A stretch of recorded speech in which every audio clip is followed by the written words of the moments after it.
Hi guys, it's Krista from Playing with a Purpose. Recently on my channel I've been getting a lot of questions and I just thought I would start a new series answering some of your questions. If you're new here, my name is Krista and I'm a childcare provider for up to 5 children, and on my channel you'll find tips and tricks, all things related to childcare, shopping hauls, and the odd family vlog. So I made myself a cup of coffee and I'm just gonna hang out with you guys all and read some of the questions you guys have. I probably won't have time to get through all of the questions today, so I plan on doing a few of these question and answer videos. And so if you have any questions, feel free to message me over on my Instagram account called Playing with a Purpose. So the first question is, how many children of different age groups sleep all together? So that's a really great question. So in my program, I have children between the ages of 1 and 4. So the first thing I would say is that I have a dedicated sleep space in my daycare program. And in my sleep room, I have 4 cribs set up, and I also have cots. Some of my daycare parents prefer their children to continue to sleep in a crib. I do offer both a cot and a crib, but some parents prefer their children to stay in a crib longer than what the ministry suggests. So this is a conversation I like to have with my daycare parents, and I also have a little clause in my contract as well. In my 25 plus years experience, I find most children in this age group requires approximately 2 hours of nap time. And most children that have a similar routine every day will require the same amount of sleep. When children are getting up early to come to daycare and then they're playing really hard with their friends all day, active outside, they do require a rest period. Having said that, I have had 2 children that outgrew their nap a little earlier than most. And so for those children, what I have done is I put their cots outside of the sleep room. And so they still have a rest period, but it's not in a group sleeping area. So that way it won't disturb the rest of the children that are sleeping. I do require that every child has a rest period, whether they're sleeping or not. I think it's really important. Even for me as an adult, I feel that when you have a 9.5, 10-hour plus day, it's important that we all have time to recharge. So regardless if children nap, they still have a rest period where they will lie down on their mats. Maybe I'll give them a few books or a quiet activity, but I feel it's very important for children to still have a rest period regardless if it's sleeping or just resting. The next question is, do they wake each other up? So to answer this question, I would have to say yes and no. When I introduce a new child to the room, there's always a little bit of an adjustment period. One thing that works really well for me is I have a sound machine, and so I play that in the room so it drowns out some of the other natural noises of the room. And I also keep the room very dark. When I introduce a new child to the room, I go into that experience with an understanding that there probably is going to be an adjustment period. I think it's important for us to be realistic, because if we kind of go into it thinking that things are just going to be perfect the first time we put a child in their bed, then we're going to be disappointed and we can be frustrated, and that's not going to serve anyone well. And so what I like to do is I have a rocking chair in the room. I like to comfort the new child to make sure that they feel safe. And I always ask the parents to bring in a familiar stuffy toy as well as their own sheet and blanket. I also ask the parents for specific details about how they put their child to bed, if they have certain phrases they use or if they rub their back or anything like that, because I think it's important for us to be able to give the child a familiar experience with such an important routine as sleep. And so this is also a conversation you like to have with the parents before they enter care, so that if there's anything that they're doing at home that's something that I won't be able to continue. So that would give the parents a chance to change some of the routines at home as well, so that it makes a smoother transition for when they enter daycare. And so I really feel that communication is really important. So I definitely think it's important to involve the parents in this transition as well. So to answer that last question, sometimes a child might wake another one up. But for the most part, I would say no. They do really well sleeping together. They get used to it, and this is just something that's familiar to them. and they know what to expect. But during those transition times, there's definitely a couple of days that can be a little more tricky. The next question is, how long is nap time? So I aim to have the children in bed by 1, but sometimes it gets closer to the 1:30 mark by the time I have everyone settled and cleaned up. So I would say anywhere between 2 and 2.5 hours is around how long they sleep. So I try to aim to put them down at 1, getting them up around 3, but it's usually closer to 1:30 and they're getting up around 3:30. So that's the goal. I definitely prefer not to wake up children. I think they do much better when they wake up on their own. So my goal is always to get them to bed a little bit earlier so that they can wake up on their own. The next question is, what do you do with older children that no longer nap? So we kind of went over that. They will go on a cot inside the playroom with a couple of quiet activities. I also will say that if a child does fall asleep, especially when they're transitioning from napping to not napping, I definitely think it's important that we allow the children to have a season where they may nap here and there and just let them regulate that over time. And the last question on sleep is, do you let them play quietly? And I don't allow the children to just play freely throughout the whole room. I feel like children could easily get distracted and forget that they need to be quiet, and it's right off the sleep room and the other children need their rest. So I do want to make sure that there's a distinction between nap time and rest time and regular playtime. And so for that reason, they do have quiet activities to do, but they do stay on their cots. So I hope that answers your question on sleep time. The next question I had is planning and curriculum. Do you have a curriculum?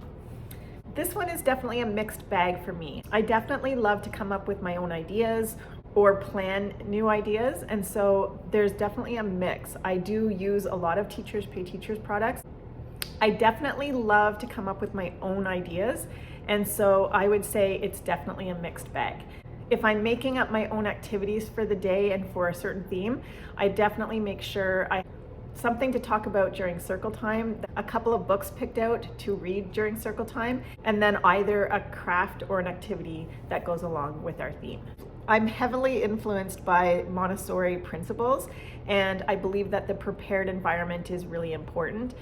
And what that means in a nutshell is that the educator sets up an environment that is conducive to the child exploring and learning independently through exploration and play. And by design, the activities that are offered are matched to the child's interests and developmental needs. So it's always important to be paying attention to what children are interested in and then bringing that all together with your themes. I love to introduce the children to different topics through themes, but that doesn't mean that if you have a child that doesn't seem interested in something, that you don't bring out other materials so that they can be fully engaged. The most important thing is that the children in your classroom are engaged and they're happy and learning. So to recap that question, yes, I do sometimes use materials that are offered on Teachers Pay Teachers. One of my favorites is definitely Play to Learn Preschool.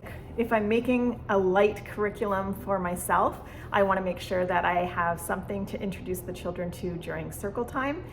And I have a couple of stories picked out on our theme, as well as an activity or a craft. So that's basically it. It's really simple. It's not a complicated thing. It's just something that we're always scaffolding the children's learning, always making sure that we're giving them a little bit more information as they're ready to take on more. So I hope that answered that question. So the next question is, do you ever use other people's curriculum? So we already answered that one. Yes, I do sometimes. The next question is, do you buy pre-made or do you make it yourself? Do you do this at the beginning of the school year or as you go? I have been doing this for many years, and so I do have quite a bit of curriculum already ready to go. But as far as laminating and cutting, and depending on if I'm doing a new theme or if there's new things that I want to add to my pre-existing activities, then I tend to do this on my weekends or sometimes in the evening. But if I'm honest, I'm too tired by the end of my day, and so I tend to do this on my weekends. The next question is, do you change it every few years or do you do the same thing every year? My goal was always to have a 2-year rotation because I also often have the same families for 3 years. But there are some themes that I do every year, such as some of my spring themes that are based on the growing season, or in the fall when we talk about apples and pumpkins. Those are things that we repeat almost every single year. I do think there's benefit to repeating the same activities, even if you have the same children, because you can scaffold those children's learning. But I also think for the teacher and the students, it's fun to have different topics to talk about so it doesn't get too repetitive. So really, I'm not super set in stone on this, but I usually try to have a rough 2-year rotation. Do you ever get bored repeating the same things? Not usually. Because I have different children at different ages and different personalities, I think it's so fun to just really get in with the children and enjoy the theme. Every time we do it, there's always new experiences, regardless if you have the same children or not, because those children are either older or they're brand new children, and so it brings a different experience every single time. I don't usually get bored. I do find it's fun to change things up a little. So sometimes I might add a new story or a new craft or new materials. I'm always looking for new materials for my classroom. So changing things up in the sense of what materials you have to offer does help with the boredom part. But no, I feel that every time I have an opportunity to teach a child and they're learning something new, it's different every single time. I get super excited when I see growth in a child. So regardless of what topics we're talking about or learning about, just knowing that they're learning every single day just is super exciting for me. And so I think that's where the excitement comes for me. Do you ever get tired of preparing for the new month?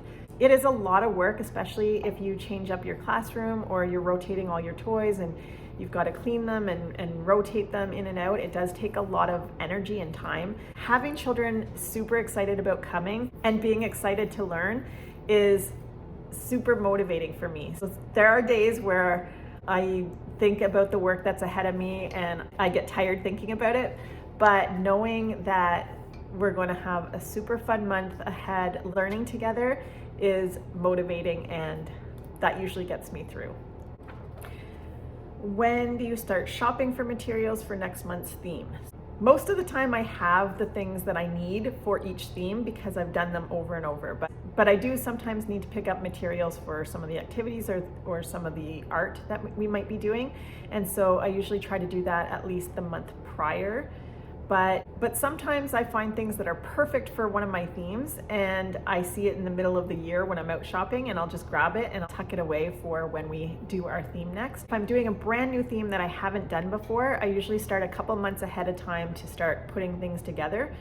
I think it was last year or the year before that I did a maple syrup theme, and that required a little bit more time because I'd never done it before. So I had my husband build me little sap trees, and I picked up some sap buckets at the Dollarama, and I needed to purchase some new books.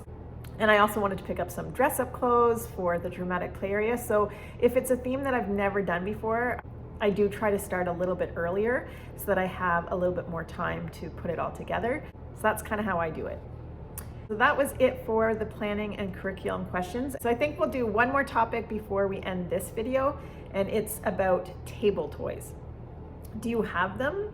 And how do you use them? Yes, I do have table toys. So table time is something I take out when I have small periods of time that I need them to be engaged with something and we've already cleaned up the classroom. So for example, so that might be while I'm running up to grab lunch, I might give them some table time activities, or that might be when I'm doing diapering and bathroom routine. If a child is already finished, they can go to the table and do a table time activity.